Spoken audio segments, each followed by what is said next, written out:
Irmãs queridas, irmãos queridos, eu vos saúdo em nome de nosso Senhor Jesus. Hoje nós temos um tema maravilhoso para começar o ano, um tema empolgante, atraente. Está no Evangelho segundo o Espiritismo de Allan Kardec, no capítulo número 21, que tem o título Haverá falsos cristos e falsos profetas. E a veneranda benfeitora Joana de Ângeles, no seu livro Jesus e o Evangelho, à luz da psicologia profunda, na página 177, ela estuda o capítulo número 21 do Evangelho, sob o título Mediunidade. Vai ser uma coisa de muito proveito para todos nós. Então, nós vamos começar com o Evangelho segundo o Espiritismo, capítulo 21, item número 1, que é uma passagem de Lucas, do apóstolo Lucas, do evangelista, Lucas, no capítulo 6, versículos 43 a 45, quando Jesus nos coloca a informação maravilhosa. Esse item do evangelho tem o título Conhece-se a árvore pelo fruto. Então, transcrevemos agora com as palavras do próprio evangelista, a comunicação do Mestre querido de Nazaré. A árvore que produz maus frutos não é boa, e a árvore que produz bons frutos não é má. Portanto, cada árvore se conhece pelo seu próprio fruto.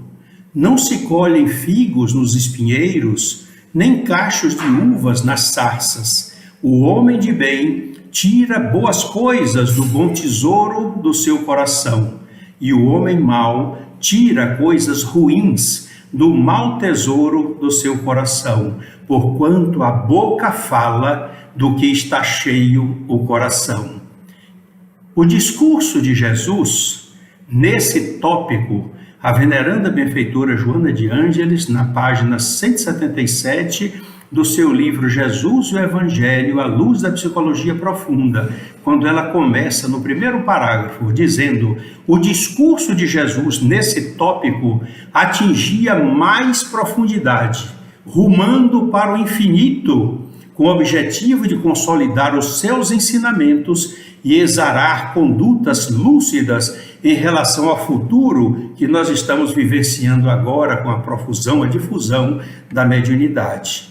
Reconhecendo Jesus, continua ela, que seria breve o seu trânsito terrestre e que o embuste e a mentira seguiriam o seu encalço após a sua desencarnação, Jesus foi peremptório, advertindo os amigos sobre a possibilidade do surgimento de falsos profetas, qual ainda ocorre nos dias atuais. E ela pergunta: como distingui-los? Quais os sinais de identificação que poderiam representar a sua autenticidade? Os seus dizeres, o que ele está dizendo que são realmente verdadeiros.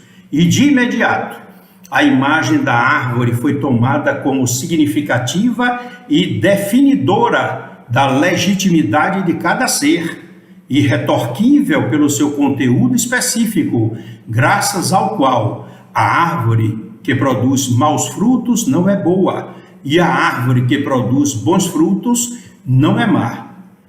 E ela continua com profundidade, iluminando o assunto, atualizando o pensamento de Jesus. É óbvio que somente através dos atos que revelam os valores morais de cada criatura se pode avaliar se a mensagem de que alguém se faz portador é realmente verdadeira. Mediante a conduta, portanto, os interesses e conveniências, se pode aquilatar com segurança sobre as qualidades morais do ser humano, porquanto são esses atos, esses procedimentos, verdadeiro documento digno de fé. Pode-se constatar que a faculdade mediúnica, que permite o intercâmbio entre os dois planos, o plano terrestre e o plano espiritual, é uma atividade da alma, que o corpo reveste de células para permitir a sua ocorrência. É semelhante à inteligência, que de origem extrafísica no corpo encontra os neurônios e outras moléculas especiais para sua exteriorização. Mas agora vamos mais adiante, vamos agora aprofundar o assunto. O que significa a palavra médium? A palavra médium provém do latim medium e indica precisamente o meio ou a ponte de comunicação entre os espíritos e os seres humanos. É um substantivo na língua portuguesa, em nossa gramática, denominado de substantivo comum de dois, ou seja, utilizado com dois artigos. Exemplo, o médium, a médium. O dentista, a dentista. Por isso que eles são chamados substantivos comum de dois. Dependendo do gênero, usa o artigo masculino ou o artigo feminino. Eu vou repetir. O médium, a médium. Não se deve nunca dizer a média. Média é de café com leite. É a médium, o médium. Vamos agora aos livros o livro dos médiuns, na classificação geral estabelecida pelo nosso codificador Allan Kardec, o livro dos médiuns no item 159, que lá o nosso codificador Allan Kardec registrou. Todo aquele que sente, num grau qualquer, a influência dos espíritos é, por esse fato, médium. Essa faculdade é inerente ao homem, ao ser humano, não constitui, portanto, um privilégio exclusivo. Por isso mesmo, rara são as pessoas que dela não possuam alguns rudimentos. Pode, pois, dizer-se que todos são mais ou menos médiuns. Todavia, usualmente, assim só se qualificam aqueles em quem a faculdade mediúnica se mostra bem característica e se traduz por efeitos patentes de certa intensidade, o que então depende de uma organização mais ou menos sensitiva. Nós vamos trazer agora para vocês o conteúdo, uma mensagem aos médiuns, desse livro, Emmanuel, da autoria, o título do livro, Emmanuel, da autoria de Emmanuel, na psicografia de Francisco Cândido Xavier. Tem o título do capítulo 11, Mensagem aos Médiuns. Maravilhoso, vocês podem consultar em casa. Quando Emmanuel começa, venho exortar a quantos se entregaram na terra à missão da mediunidade, afirmando-lhes que ainda em vossa época esse posto é o da renúncia, da abnegação e dos sacrifícios espontâneos. Faz-se mister que todos os espíritos vindos ao planeta com a incumbência de operar nos labores mediúnicos compreendam a extensão dos seus sagrados deveres para a obtenção do êxito no seu elevado e nobilitante trabalho. Médiuns, olha a vocação que agora Emmanuel faz. Médiuns, a vossa tarefa deve ser encarada como um santo sacerdócio. A vossa responsabilidade é grande, pela fração de certeza que vos foi outorgada, e muito se pedirá aos que muito receberam. Faz-se, portanto, necessário que busqueis cumprir com severidade e nobreza as vossas obrigações, mantendo a vossa consciência serena, se não quiserdes tombar na luta. O que seria crestar com as vossas próprias mãos as flores da esperança numa felicidade superior que ainda não conseguimos alcançar. Pesai as consequências dos vossos mínimos atos, porquanto é preciso renuncieis à própria personalidade, aos desejos e aspirações de ordem material, para que a vossa felicidade se concretize. E ele vem aí o outro tópico, a necessidade da exemplificação, quando ele registra todos os médiuns para realizarem dignamente a tarefa que foram chamados a desempenhar no planeta, necessitam identificar-se com o ideal de Jesus, buscando para alicerce de suas vidas o ensinamento evangélico em sua divina pureza. A eficácia de sua ação depende do seu desprendimento e da sua caridade, necessitando compreender em toda a sua plenitude a verdade contida na afirmação do Mestre: dai de graça o que de graça receberdes, devendo evitar na sociedade os ambientes nocivos e viciosos. Podem perfeitamente cumprir seus deveres em qualquer posição social a que forem conduzidos, sendo uma de suas principais obrigações melhorar o seu meio ambiente com o exemplo mais puro de verdadeira assimilação da doutrina de que são pregoeiros. Que coisa linda esse conselho, viu? E por último, o apelo aos médiuns. Médiuns, ponderai as vossas obrigações sagradas. Preferi viver na maior das provações, a cairdes na estrada larga das tentações que vos atacam insistentemente em vossos pontos vulneráveis. Recordai-vos de que é preciso vencer, se não quiserdes soterrar vossa alma na escuridão dos séculos de dor expiatória. Aquele que se apresenta no espaço como vencedor de si mesmo é maior que qualquer dos generais terrenos, exímio na estratégia e tino militares. O homem que se vence a si mesmo faz o seu corpo espiritual apto a ingressar em outras esferas, e enquanto não colaborardes para a obtenção desse organismo etéreo, através da virtude do dever cumprido, não saireis dos círculos dolorosos das reencarnações.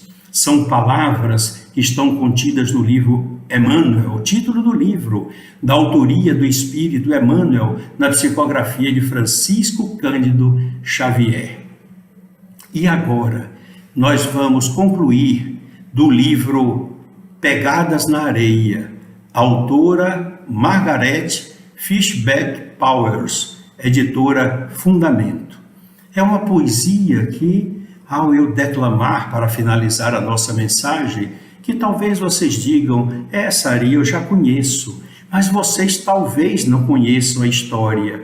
É a história de Margaret, ainda jovem, e levou o seu namorado, que estava namorando Paulo, em português, apenas 6 meses, no Canadá. Levou para um retiro espiritual da sua igreja evangélica, e lá os dois ficaram nesse retiro de final de semana. Reflexões, estudos, e quando foi um dia pela manhã, já no último dia, antes de concluir as tarefas, eles saíram os dois passeando pela praia próxima.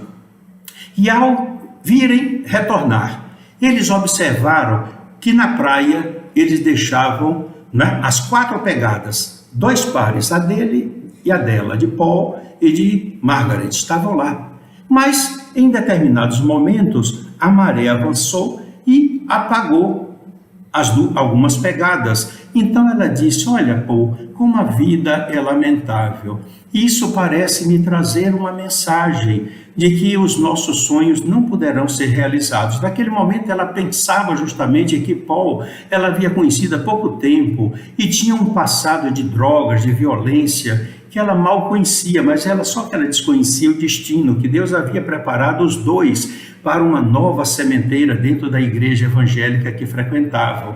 E ali, naquele momento que ela disse aquilo, lamentando que talvez o futuro ficasse só um dos dois, ele disse: me permita. E aí tomou ela no colo, carregou e disse: agora você olhe com uma outra visão. Olhe que nos momentos em que você pensar que nós vamos atravessar de angústia, de sofrimento, de dor, eu representarei Jesus e carregarei você no meu colo. Por isso que você só verá apenas 2 pegadas, que serão as minhas. Aí os dois pararam, ela parou também e disse: mas que coisa linda, Paul, vamos voltar, eu quero escrever uma poesia. E ela escreveu Pegadas na Areia. E no final do encontro ela declamou e foi ovacionada, todos registraram, tiraram fotos, foi uma coisa linda. E essa poesia se programou, se divulgou assim com uma forma espetacular. mas depois ela viu num quadro da cidade que ela estava um outdoor com essa poesia escrita embaixo, autor anônimo. Não, aí ela reuniu os membros da igreja, comprovaram que foi ela que escreveu, que ela declamou a primeira vez, então registrou e ela publicou o livro onde tem essa poesia como símbolo da capa desse livro. Então eu vou contar para vocês.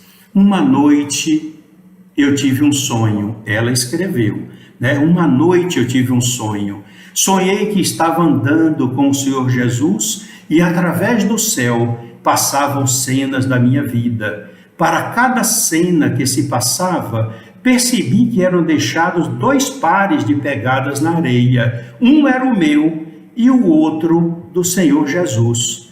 Quando a última cena de minha vida passou diante de mim, olhei para trás, vi as pegadas na areia e notei muitas vezes no caminho de minha vida havia apenas um par de pegadas na areia. Notei também que isso aconteceu nos momentos mais difíceis e angustiosos do meu viver. E isso me entristeceu bastante. E perguntei então ao Senhor Jesus: Senhor, tu me disseste que uma vez que eu resolvi te seguir, tu andarias sempre comigo, mas notei que durante as maiores atribulações do meu viver, havia na areia dos caminhos de minha vida apenas um par de pegadas. Não compreendo, Senhor, porque nas horas em que eu mais necessitava de ti, tu me deixaste. O Senhor, olhando para mim, com ternura me respondeu: minha preciosa filha, eu te amo e jamais te deixaria nas horas de tua prova e do teu sofrimento. Quando viste na areia apenas um par de pegadas, eram as minhas. Foi exatamente aí que eu, nos braços, te carreguei. Vejam que coisa linda. A história de Margaret. Hoje eles estão casados no Canadá, fazem parte da igreja. Isso já aconteceu há mais de 40 anos, já tem filhos e essa poesia continua tocando os corações de muitas pessoas. Interessante que depois ela conta no livro que teve um acidente, estava hospitalizada, e aí Paul teve de ir trabalhar e ela ficou lá triste, chorando, mentalizando Jesus, quando a enfermeira veio solícita e, para confortá-la, declamou a poesia. Aí as lágrimas dela pararam. Ela conta no livro que aí ela aprendeu: não, é neste momento que Jesus está me carregando. Por isso é o que eu desejo para vocês nesse ano de 2022, que vocês se sintam carregados por Jesus nos momentos de aflição, de dor, de lágrimas. Nunca se esqueçam de Ele que está sempre conosco, nos ajudando. E para concluir, eu quero confessar a vocês que eu também tive um sonho. Um sonho um pouco assim, para o qual eu estava despreparado. Mas o que aconteceu foi uma coisa muito bonita. Eu sonhei que eu tinha desencarnado e fui levado para visitar todas as casas espíritas onde eu tive a felicidade de realizar atividades doutrinárias. Na porta da entrada de cada instituição, eu observava do alto que estavam as marcas das pegadas de milhares de pessoas que ali entravam e saíam. Mas eu tive de observar, e eu acredito que quem estava próximo a mim também fez essa observação. É como se dissesse: Ari, não se preocupe, são milhares e milhares e milhares de pegadas que estão aí, as marcas energéticas de todas aquelas pessoas que entraram e saíram de cada instituição. Mas não se preocupem, porque aqueles que tiverem maior sensibilidade mediúnica observarão, identificarão as suas pegadas no meio das milhares que estavam lá na porta, porque das minhas pegadas estarão fluindo um suave perfume de saudade. Que Deus os abençoe, que os envolva com muita paz, com muita luz, com muito amor em seus corações, para que jamais lhes faltem a coragem, a determinação, o amor e a fidelidade a Jesus, porque espera de cada um de nós que cumpramos os nossos deveres assumidos antes desta reencarnação. Que Deus, nosso Pai de misericórdia, inunde os seus lares de luz, cubra todos vocês de bênçãos e que vocês possam ter, neste ano que ora se está iniciando, as venturas e a felicidade de realizarem todo o bem que vocês possam fazer, sempre realizando com as mãos, irradiando a ternura e o afeto, e os sorrisos nos lábios, demonstrando a felicidade de estar servindo a Jesus, tendo a alegria de amar e a felicidade de servir. Deus os abençoe, meus queridos irmãos, inunde os seus corações de muita paz, de muita luz e de muito amor. Que assim seja.